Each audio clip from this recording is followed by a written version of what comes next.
बिस्मिल्लाहिर्रहमानिर्रहीम।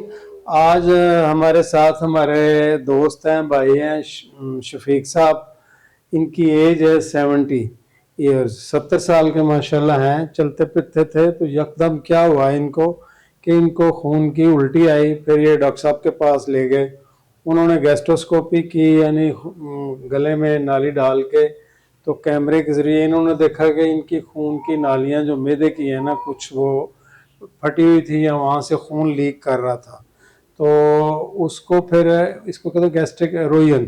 तो हुआ ये कैसे हमें, इन्होंने कुछ साल पहले इनको ना ये हेपेटाइटिस सी था। इन्होंने पूरा हेपेटाइटिस सी का ट्रीटमेंट भी लिया हुआ। बाद में टेस्ट कराया हेपेटाइटिस सी, वो फिर भी ठीक था। अभी भी जब टेस्ट कराया तो वो बिल्कुल ठीक था। लेकिन अनफॉर्चुनेटली जो हेपेटाइटिस सी की ट्रीटमेंट के बाद हम उसको जो है वो भूल जाते हैं।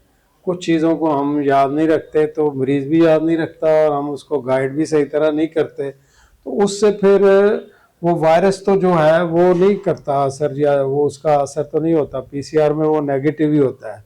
लेकिन जितना वो जिगर डैमेज कर जाता है ना, वो डैमेज हो जाता है उस वायरस से पहले, वो फिर उसके नुकसानात होते हैं। तो अमूमन इस हेपेटाइटिस सी वायरस के या सिरोसिस के तीन नुकसानात होते हैं, या तीन नुकसानात के ज़रिए मरीज़ को पता चलता है। या तो उसको कहते हैं गैस्ट्रिक वेरिसिस, जिससे खून की उल्टी आती है, मुंह में खून आना शुरू हो जाता है। दूसरा उसका होता है कि पेट में पानी पड़ना शुरू हो जाता है, पेट फूल जाता है। तीसरा जो है वो जिगर सिकुड़ जाता है। तो इनको अनफॉर्चुनेटली पहले जो है वो खून की उल्टी आई। फिर जब इन्होंने अल्ट्रासाउंड कराया तो वो पेट में पानी भी था। और ये पेट में पानी होता क्यों है? क्योंकि वो जिगर कमज़ोर हो जाता है और वो एक होता है एल्ब्यूमिन, वो बनाता ही नहीं है। वो चूंकि एल्ब्यूमिन का काम ये होता है कि जितना खून के अंदर एक्स्ट्रा पानी होता है वो पेशाब के ज़रिए, गुर्दों के ज़रिए बाहर निकाल देता है। तो वो एल्ब्यूमिन की कमी की वजह से फिर पेशेंट को जो है ना, वो खून चूँकि जिगर बनाता नहीं है, तो उसके पाँव पे सोजिश आ जाती है। उसके जो है ये पेट में पानी महसूस होता है। अगर वही पानी जो है थोड़ा सा प्लूरल एफ्यूजन हम कहते हैं, फेफड़ों में चला जाए, तो फिर सांस की तकलीफ या खांसी आनी शुरू हो जाती है। तो अब इनका जो है, इस पेशेंट का वो गैस्ट्रोस्कोपी तो हो गई, उन्होंने जो खून की नाड़ियाँ या गैस्ट्रिक ओरिजन थी उसको तो ब्लॉक कर दिया, बंद कर दिया। लेकिन बाकी जो मसला है पेट में पानी का, अभी भी देखें, अगर इनका पेट हम देखें तो ये एम्ब्लाइकल जी है, थोड़ा सा हर्निया है इसका, ये भी बाहर आया हुआ है। और वैसे भी पेट फूला फूला है। अगर हम इसको टेस्ट करें तो ये महसूस होता है कि पानी है। ये इनकी जो सुकड़ी है, ये चूँकि दवाइयाँ आप जो है पेशाब आवर दे रहे हैं डॉक्टर साहब इनको, तो पेशाब आवर दवाइयाँ देने की वजह से इनका पानी तो निकल जाता है। इनको एहतियात क्या करनी चाहिए? इनको एहतियात, एक तो नंबर 1 इनको एहतियात करनी चाहिए कि एल्ब्यूमिन, यानी बाहर से जो एल्ब्यूमिन है वो ज़्यादा इस्तेमाल करें। जिस तरह डॉक्टर गाइड करते हैं कि अंडे की सफ़ेदी वो ज़्यादा से ज़्यादा 5, 6, 7 अंडे की। उससे भी बढ़कर ये है कि इनको कॉन्स्टिपेशन नहीं होनी चाहिए। कॉन्स्टिपेशन को ख़त्म करने के लिए चाहे दवाई खाएं, चाहे फाइबर खाएं, ये लाजमी है। इसका क्या नुकसान होता है? इसका नुकसान ये होता है कि खून के अंदर जो जिगर है ना, वो नाइट्रोजन बनाता है। तो खून के अंदर नाइट्रोजन जो है वो दिमाग को चढ़ना शुरू हो जाती है। इसको हम कहते हैं हेपेटोएन्सेफेलोपैथी, एक बीमारी का नाम है। अभी भी ये देखें, ये अपने फुल उसमें नहीं है, सुस्त हुए हुए हैं। इनसे मैं नाम पूछता हूँ इनका। शफीक साहब की नाम है थोड़ा?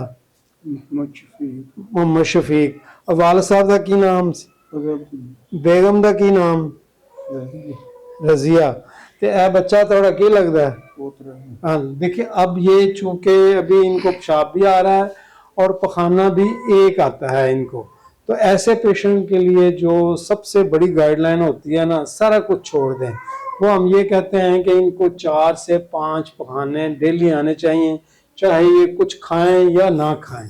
तो इस मरीज़ के लिए भी हमने यही है, डॉक्टर साहब ने भी इनको यही गाइड किया हुआ है। इनको पहाना या कॉन्स्टिपेशन कराने के लिए हम दवाई देते हैं। वो दवाई के ज़रिए इनको 3 से 4 पखाने आने चाहिए। और अगर आप जिस तरह इनको आज पहाना आया सी, आज पोटी की है, कल आया सी, कल आया सी, आज नहीं आया, खुल के आया सी। खुल के आया सी। इनको अगर ये देखिए, अगर इनको 4 पखाने आए होते ना तो ये बिल्कुल, ये माशाल्लाह, मैं पहले भी इनको जानता हूँ बड़े 40-50 साल से, तो ये बड़ा अच्छा एक्टिव बोलते थे, एक्टिव काम करते थे, बड़ा सख्त काम करते थे, लेकिन अब सुस्त हुए हुए हैं। सुस्त इस वजह से हुए हुए हैं कि वो हेपेटो इंसेफलोपैथी इनको शुरू हो जाती है। तो ऐसे पेशेंट की सबसे बड़ी एहतियात ये होती है कि एल्ब्यूमिन की कमी ना हो, दूसरा उन्हें दिन में 3 से 4-5 पखाने लाजमी आने चाहिए, और तीसरे दवाई इनको पेशाब आवर देनी चाहिए, और चौथा इनको पानी लिमिटेड क्वांटिटी में देना चाहिए। लिमिटेड क्वांटिटी से मतलब है कि अगर मौसम इस तरह का है तो इनको 1 लीटर से ज़्यादा पानी नहीं देना चाहिए, और आखिरी चीज़, ऐसी चीज़ नहीं देनी, खाने को देनी चाहिए जिससे इनको कब्ज़ हो, और उस कब्ज़ को जो है वो ख़त्म करना ही पहला इनका है। तो इस मरीज़ जो है इस तरह का कई साल तक बेहतर रहता है। इनकी अल्ट्रासाउंड रिपोर्ट भी अच्छी है। बाज़ औक़ात जो तीसरा, पहले एक तो मैंने बताया था कि पेट में पानी पड़ जाना, खून की उल्टी आना, और तीसरा होता है हेपेटोसेलुलर कार्सिनोमा। वो होता है कि जिगर के अंदर वो बन जाते हैं नोड्यूल्स, और फिर वो कैंसर बन जाता है। अल्हम्दुलिल्लाह ये इस पेशेंट में वो चीज़ नहीं है, कैंसर बनने वाली चीज़ इसमें अभी तक नहीं है, लेकिन कन्फर्म वो सीटी स्कैन से ही होती है। तो अगर ये अपना इलाज इस तरह रखें, परहेज़ रखें, और दवाइयाँ डॉक्टर की हिदायत के मुताबिक इस्तेमाल करें, तो ये इंशाल्लाह बिल्कुल ठीक हो जाएंगे। ये कोई ऐसा मसला नहीं होगा। ठीक हो गया? तुसी कोई चीज़ दसना चाहते हो? मन घबरा पैंदा, घबरा पैंदा है, वो इस वास्ते घबरा पैंदा है कि पानी एक थोड़ा जिहा घट कीता है।